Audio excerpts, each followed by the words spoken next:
So what I've got here is 4 elements. And if you have these 4 elements, you always get earthquakes. And if you're missing any one of them, you never get earthquakes. So what are they?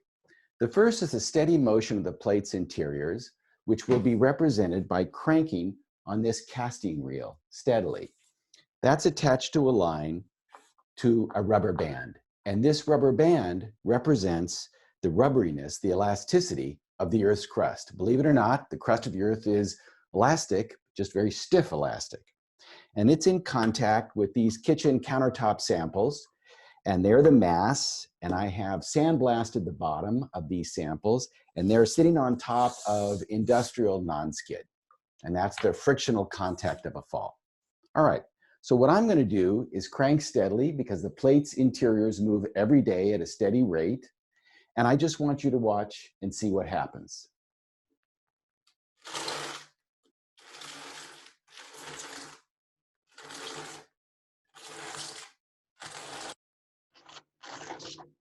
Okay, so first we waited several hundred years and then we had an earthquake, right? Right. So let me ask you a few questions. Were all the earthquakes separated by the same amount of time? No. Were they all the same size if we measure size by how much they slipped during an earthquake? No. That's very bad news.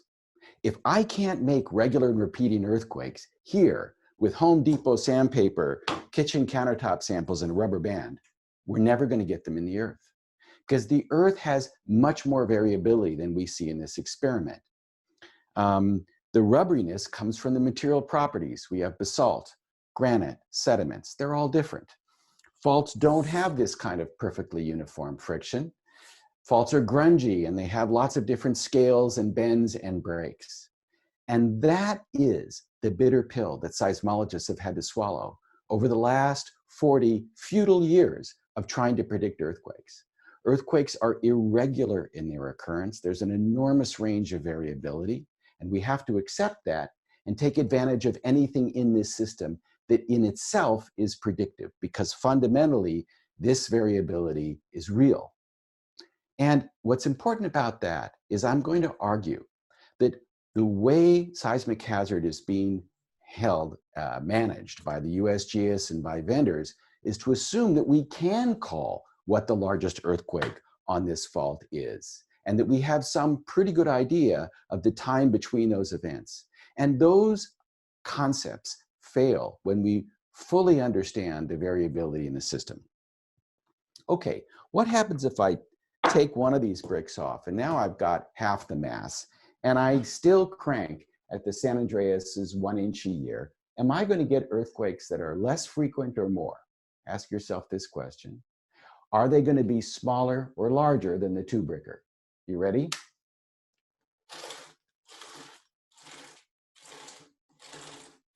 So I'm still getting earthquakes, right? But maybe your intuition was right here.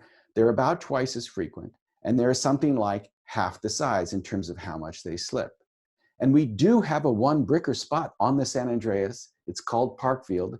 It knocks off 6s rather than 8s, and it seems to do so every 20 to 40 or so years, rather than the 200 to 400 or so years we get for the big guys. So what's interesting about that is same elasticity, same friction, same fault speed, yet we're getting different behavior. Well, you might say, but wait a minute, we have a 1,000-kilometer long San Andreas, but we, at least so far, haven't gotten earthquakes that are end-to-end events. So how do earthquakes interact along a fault? So to answer that question, what I'm going to do is put 3 of these guys in series. So now I'm going to put a rubber band connecting the first one. So we have a rubber bands on both sides, and then I have a rubber band connecting the last one. And so now I have these 3 guys here, and now I'm going to crank and we're going to see what we're going to do. So again, I want you to think about who's going first. Is it this one, or this one? Who's going second? This one, this one, this one? Who's going third? Okay, do you have your bets? Could be a trick question. So here we go.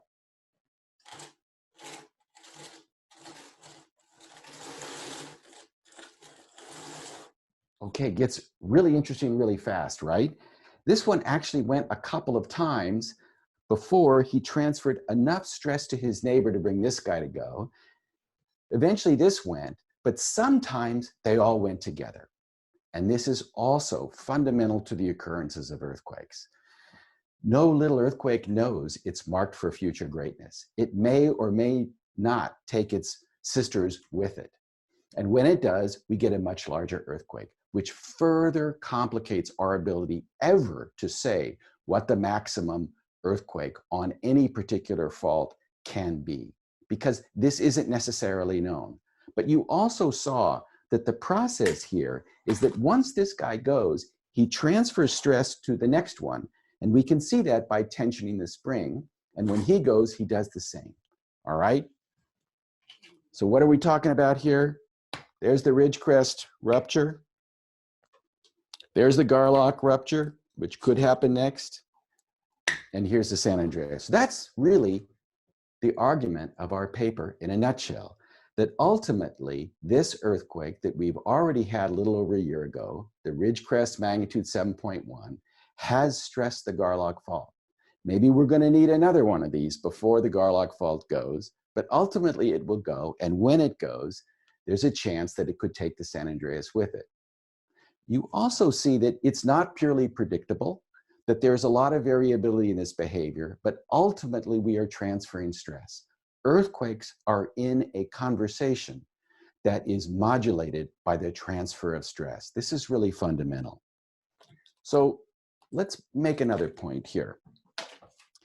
If we don't really have the ability to say what the maximum size of an earthquake is, or even exactly when it'll come, we do have one very powerful clue here, and that's the stretching of the spring. The speed at which we stretch the spring, the rubber band, is telling us how fast that fault is loaded. If we shear the Earth's crust, ultimately that shear has to be relieved by an earthquake. So we should be measuring the straining of the rubber band. And that's exactly what Temblor does for its models, using continuously recorded GPS receivers all around the Earth. Another comment, and maybe this is the most important thing to show you.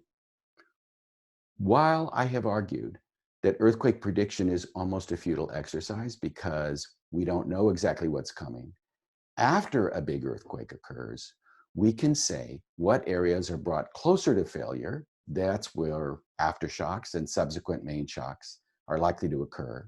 And what areas have been brought farther from failure. And so how do we do that?